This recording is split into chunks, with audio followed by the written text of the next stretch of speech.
All right, guys. So we got to talk about some bombshell news from Elon Musk about what's been going on at Twitter with the Twitter files, as they were supposed to release more this weekend. However, they didn't, and there's been a delay, and we're kind of getting a little bit of information about what may be causing this delay, as Elon Musk has announced he has fired Twitter Deputy General Counsel Jim Baker amid Hunter Biden laptop fallout. Now, this guy, Jim Baker, or James Baker, he used to work for the FBI, and he was involved in the censorship of the Hunter Biden laptop story, as he basically recommended that they proceed with continuing to censor the story as a precaution, because hey, we don't know if it's hacked materials or not. So just let's lean on the side of it's hacked, let's censor it. And yeah, he's now been fired because apparently this guy has been meddling around with the release of the Twitter files, and seeing the first version of the files, we know why he was involved in the censorship. And Elon Musk, again, is cleaning house here. Okay, so we got to talk about this because this has preceded the release of new Twitter files that are basically scheduled to come out anytime. They could come out before you guys even see this video. So let's go ahead and read about this. Elon Musk said that Twitter's former Deputy General Counsel, Jim Baker, was exited from the company on Tuesday after revelations about his role in the platform's handling of the Hunter Biden laptop story.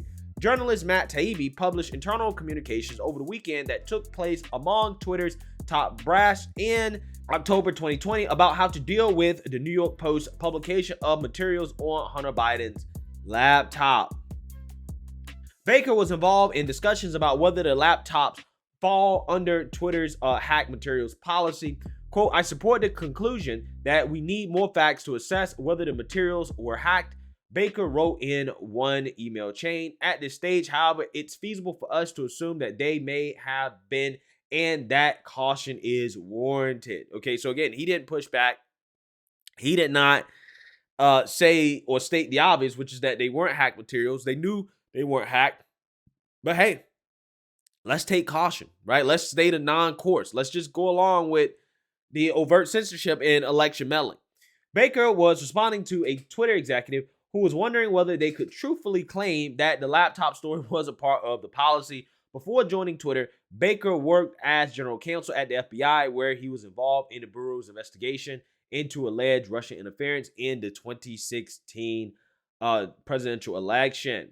Taibbi said Tuesday that he and other journalist Barry Weiss were dealing, quote, with obstacles to new searches when Weiss discovered that Baker was responsible for releasing the files over the weekend. The news that Baker was reviewing the Twitter files surprised everyone involved, to say the least, Taibbi tweeted. Yeah, so basically this guy was reviewing the first batch of Twitter files without the knowledge of new management, right? So basically, it seems to me that Elon Musk ordered these files to be released to journalists who would then report on the files. However, there was some internal process in which the files were being, I guess, gathered, okay? And you know, there was a process for what would be, you know, put in the Twitter files and then disseminated to the journalists. Apparently, Jim Baker, who, again, in those emails, was not pushing back against the overt censorship and election interference that was going on. He actually recommended that they continue to censor. Apparently, this guy was reviewing and vetting the first batch before it was received by the journalists, which, again, would mean that there could be information that is omitted from the first batch that could show more government collusion than what we already have. Again, remember, these are the same people to the left, right? The left said, there is no smoking gun. And I'm like, I don't think Elon Musk is going to come out here and say that there was election interference, that Twitter went out of their way to interfere in the election, obviously in favor of Joe Biden, without concrete evidence and proof, okay? So apparently this guy, it seems like, at least on the back end, behind the scenes, was kind of getting in the way of more information being released, okay?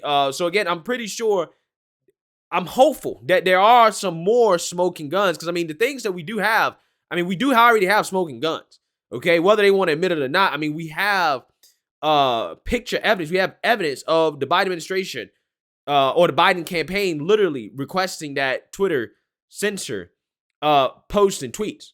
Most notably, actor James Wood, right? Which he claims he's going to sue the DNC for. Let's read a little bit here. While revealing internal discussions over how to explain Twitter's suppression of the Hunter Biden laptop story from the 2020 election, Baker told his colleagues, "I support the conclusion that we need more facts to assess whether the materials were hacked, but added, quote, it's reasonable for us to assume that they may have been, and that caution is warranted."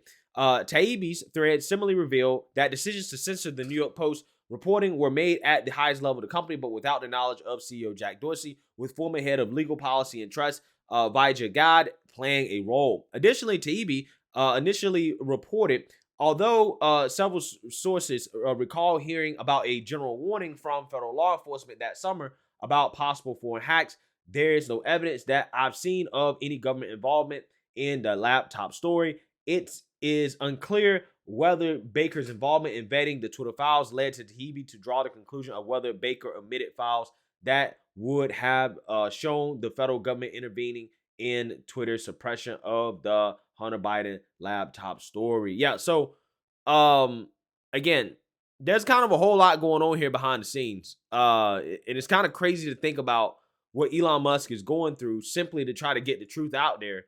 But he's most certainly trying. And Republicans are trying to capitalize on this.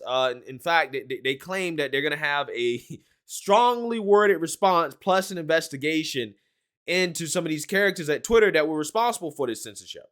So the question here is this the biggest influence peddling scandal Congress is investigating?